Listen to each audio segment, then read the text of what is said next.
मैं बोल दूँ? बोलो। ये भजन जो हम गा रहे हैं ये शिव चर्चा के में सावन के महीने में मनसा देवी मंदिर में शिव चर्चा की पूजा होती है, शिव चर्चा की कथा की जाती है। ये सब होते हैं, ये सब हम सब मिलके गाते ही करते हैं।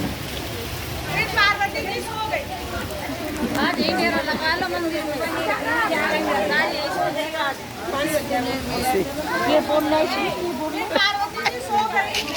और वो बोले कि क्या कहते हैं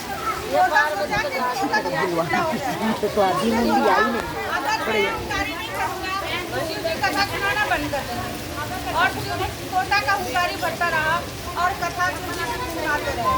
जब लास्ट आया शिव जी ने बोला जय श्री राम, जो राम जी का जयकारा लगाया तो उन्होंने कहा कि जय रे पार्वती जी ने बोली और उन्होंने कहा अरे भगवान कथा कहाँ पहुँची, मैंने तो सुना नहीं पूरी।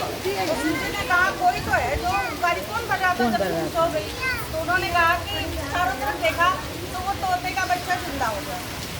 जब तो शिव जी ने उसे मारने के लिए दौड़े, शिव जी उसे मारने के लिए दौड़े तो उड़ता उड़ता उड़ता उड़ता उड़ता गया वेद व्यास जी की पत्नी के कान में घुस गया। 16 साल बाद जन्म लिया।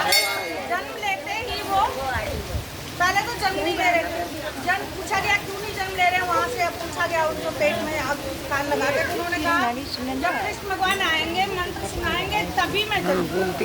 कृष्ण भगवान आए, वो कौन सा मंत्र था वो सुनाए तो वो प्रकट हुए, लेकिन प्रकट होते ही वो 12 साल के बालक बन गए और वापस जंगल में चले गए।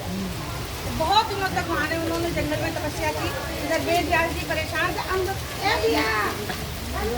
वेद व्यास जी की जब कुटिया में गए, कुटिया में गए तो त्रिशूल जी शिव जी त्रिशूल लेके दौड़े और बोले यहाँ पे चोर घुस आया है। तो वेद व्यास ने कहा अरे भगवान चोर कहाँ से घुस आएगा, मेरे कुटिया में कोई नहीं है। तो उन्होंने कहा कि अरे मेरा चुरा के ले आया। वेद व्यास ने कहा आपके पास है ही क्या जो चुरा के लाएगा। तो उन्होंने कहा कि ये हमारी अमर कथा चोरी से सुना और अमर कथा सुन के आ रहा है। तो वेद व्यास जी ने कहा जब उसने अमर कथा सुनी वो अमर हो गया, फिर आप उसे कैसे मारते?